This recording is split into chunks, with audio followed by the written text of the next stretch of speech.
जी अस्सलाम वालेकुम जी। मैं सुहेब शौकत आपके साथ। तो आज की इस वीडियो में हम जो प्रैक्टिकल करेंगे उस स्टॉक का नाम है जी गाल।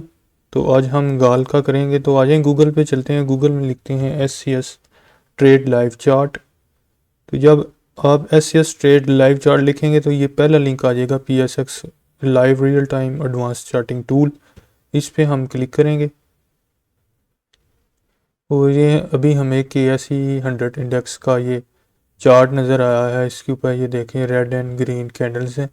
तो राइट साइड से इसको थोड़ा सा ऐसे ऊपर नीचे भी हम कर सकते हैं माउस को दबा के रख के। लेफ़्ट साइड पर ऊपर लिखा होगा KSE 100, इधर हमने क्लिक करके यहाँ GAL गाल लिख लेंगे।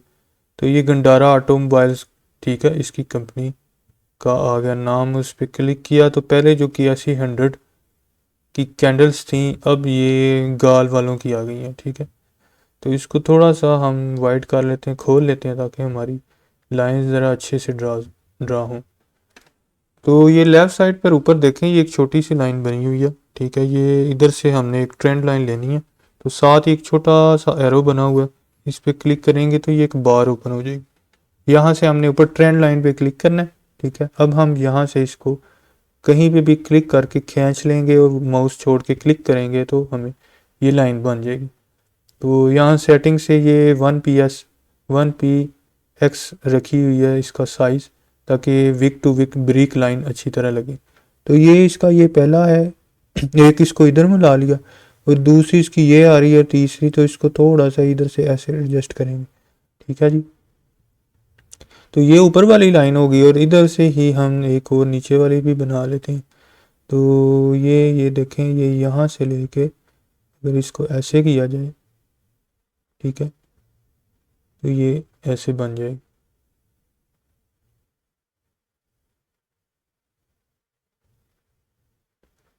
ठीक है जी।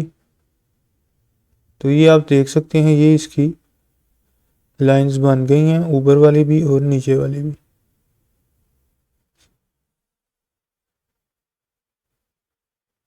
तो ये एक चैनल टाइप जो हमारा बन गया है इसका गाल का। तो अभी हम सवालात देखते हैं, ठीक है, और उनके जवाबात जैसे पिछली वीडियोस में हमने देखे थे। आज हम गाल के इसके जवाबात देखते हैं। गाल इस टाइम कौन सा पैटर्न है? तो ये देखें जी, ये एक चैनल पैटर्न है, फॉलिंग चैनल, ठीक है। ऊपर वाली लाइन रेजिस्टेंस की है, नीचे वाली लाइन सपोर्ट की है। अगर आपने इस चैनल में रहते हुए ऐसे जैसे देखें, ये पहला हमारी सपोर्ट की चैनल लाइन बन गई थी 13 अक्टूबर को। तो उसके बाद एक और बॉटम आया था 29 अक्टूबर की, बाइंग की होती 537 पर। तो ये आपको इसका हाई लगा था 569। 17 नवंबर को आपको एक अच्छा गेन मिल जाना था अगर आपने नीचे बॉटम पे बाइंग की होती। लेकिन आप देखें, ये चैनल के टॉप पे इधर प्राइस घूम रही है, यहाँ न्यू बाइंग बिल्कुल भी नहीं बनती।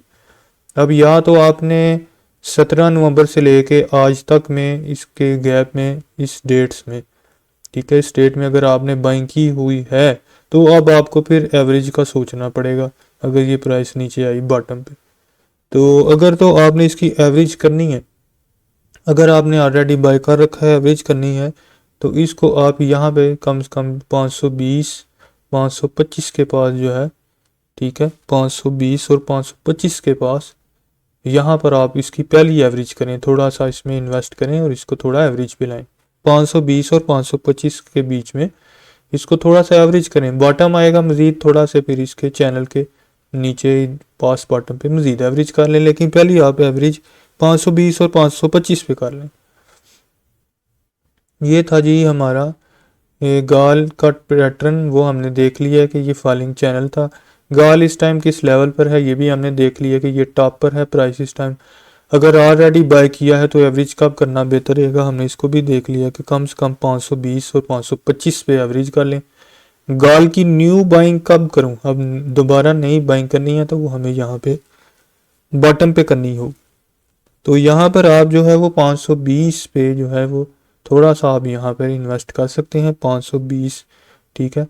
और फिर बॉटम पे भी आप थोड़ी सी और ख़रीदारी कर सकते हैं, यानी 70% आप 520 पे बाय कर लें और थोड़ा सा बचा के रखें पैसा कि अगर मज़ीद ये बॉटम की बिल्कुल लाइन के पास आ गया, तो जैसे ये आया था 13 अक्टूबर को और 29 अक्टूबर को, इधर ये दो जगह अगर इस जगह भी आ गया दोबारा, तो वो आप तकरीबन इसको यहाँ पर 500 के पास, 505 510 के बाद मज़ीद यहाँ पर थोड़ा सा और इन्वेस्ट कर लें, एवरेज होके एक अच्छी प्राइस बन जाएगी।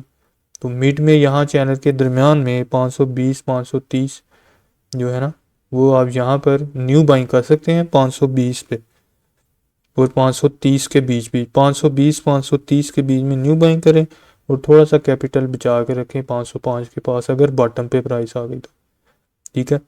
तो अगर ऑलरेडी बाइंग की हुई है तो वो फिर 520 पे यहाँ पर इसके मिड में थोड़ा सा एवरेज कर लें, बॉटम पे आए मज़ीद एवरेज कर लें, ठीक है। और अगर आप कहते हैं कि मैं ब्रेकआउट लवर हूँ, जब ये प्राइस ब्रेकआउट करेगी तो मैं फिर तब बाय करूँगा, तो ब्रेकआउट के लिए आपको फिर कम से कम 550 की प्राइस का इंतज़ार करना चाहिए। तो अभी आज का हाई लगा था 551, तो अगर तो कैंडल जो है वो आपकी 560 के पास पास क्लोज हुई, जब प्राइस 560 560 के पास क्लोज हुई, तो फिर आप कह सकते हैं कि ब्रेकआउट हुआ है अच्छा, और अब जो है ये ऊपर जाने का चांस है। तो इसमें आपका पहला टारगेट जो हो जाएगा वो 600 हो जाएगा ब्रेकआउट के बाद, फिर 615 आपका दूसरा टारगेट हो जाएगा, और 625 जो है ये आपका तीसरा टारगेट बन जाएगा, ठीक है। 600 पहला टारगेट, 600 पहला टारगेट, 615 सेकंड टारगेट, और 625 जो है वो आपका थर्ड टारगेट हो जाएगा आफ्टर ब्रेकआउट, जब आपने 560 की कैंडल पर बाइंग की होगी। ये आपका अग्रेसिव ब्रेकआउट, अगर आप प्लानर हैं, लवर हैं, तो फिर ये स्ट्रेटजी है। अगर आप बॉटम और डिप के लाइक करते हैं, बट उसको चीज़ को पसंद करते हैं, तो फिर आपको ऑलरेडी बाइंग की हुई है तो 520 525 पे इसको एवरेज कर लें, और न्यू बाइंग भी यहाँ ही 520 530 के लगभग करके 70% कर लें, और 30% अगर इन केस प्राइस 510 या 505 के पास आ गई सपोर्ट लेने यहाँ पर बॉटम की लाइन पर, तो आप इसको मज़ीद एवरेज कर लें। तो ये दो सिनेरियो थे बाइंग के, ठीक है जी। तो ये हमारे जवाबात क्लियर हो गए कि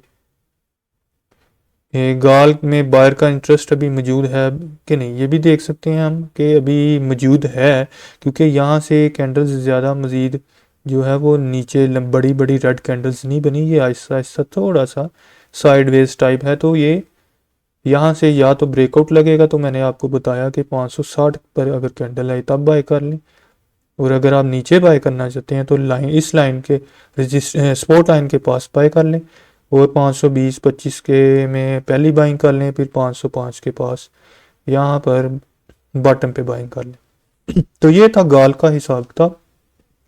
उम्मीद है आपको ये वीडियो इन्फॉर्मेटिव लगी होगी। मिलते हैं कल एक नई वीडियो के साथ, अपना ख्याल रखिएगा जी, अल्लाह हाफिज़।